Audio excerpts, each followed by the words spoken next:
Welcome to our program on Kardec Radio. Hello, beloved friends, and welcome to another Divine Loss program where you and I study the very laws that shall nourish our lives for immortality. What a blessing! Tonight, the focus of our attention will be on question 16 of the Spirit's Book by Allan Kardec.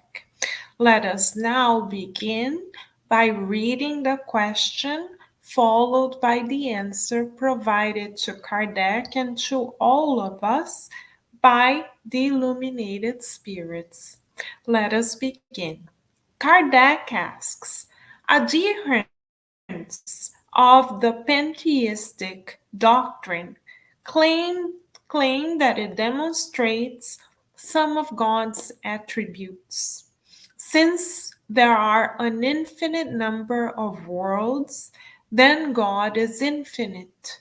Since a void or absolute nothingness is nowhere, then God is everywhere.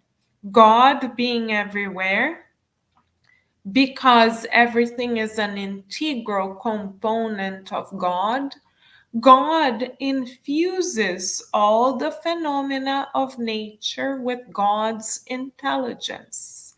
What can refute this viewpoint? Kardec asks. The illuminated spirits answer in the following manner. Reason, reflect on it carefully, and you will have no difficulty in seeing how absurd the pantheistic doctrine is. So, beloved friends, the answer provided to Kardec and all of us by the illuminated spirits is concise and yet very empowering, because the illuminated spirits, being as wise as they are, remind us that God cannot be reduced to any material manifestation similar to that of our own, because God is much greater than any of us, and we, on our turn, cannot be both the root cause and the effect of all things. So, in order for us to understand or begin to grasp, not even understand, the greatness of God, beloved friends, our Creator, we need, as we mentioned last week, to continue studying the virtue of humility. Humility is the foundation of all virtues, because it allows for us to make room to learn the new and to evolve, since we recognize that we do not know it all.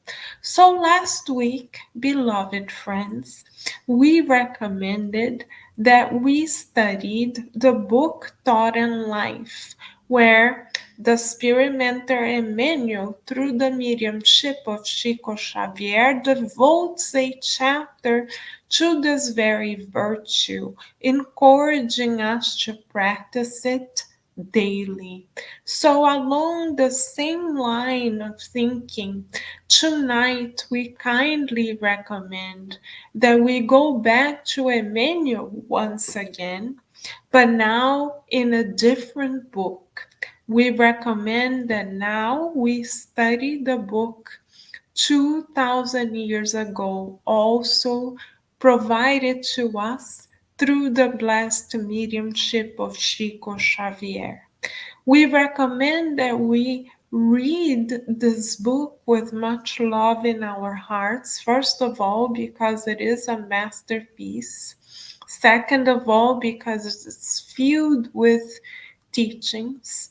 Third, because it documents encounters of Master Jesus with many individuals showing to us how transformative Master Jesus' presence on earth was and continues to be. And fourth, because we can refer to this masterpiece as an opportunity for us to compare and contrast the virtues of pride and that of humility. The presence of pride is there through the Senator Publio Lentulus, Emmanuel's incarnation 2000 years ago. Though he was applauded by the world, he failed his reincarnation because he didn't open his heart to love. Instead, he expected to be loved as a superior presence on earth. Lack of humility. Due to lack of humility, he failed that particular existence, even though he was blessed with the opportunity to meet the very Christ on earth. So we recommend contrasting Emmanuel's prideful presence with Livia's presence, his wife in that existence. She shows such abnegation, devotion, and acceptance of God's will for her that she shows us, beloved friends, how to walk from a stance of pride to that of humility. So, in reading and studying this book, we can truly foresee how our own journey shall be as immortal spirits as we too tame our own tendencies in order to march more or closer towards the virtue of humility so that we can accept God's greatness at the same time as we accept our divine smallness as co creators with God.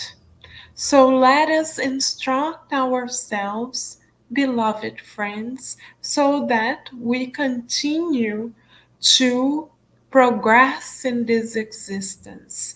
And Emmanuel is very humble himself in showing us his journey and the mistakes he made because of pride.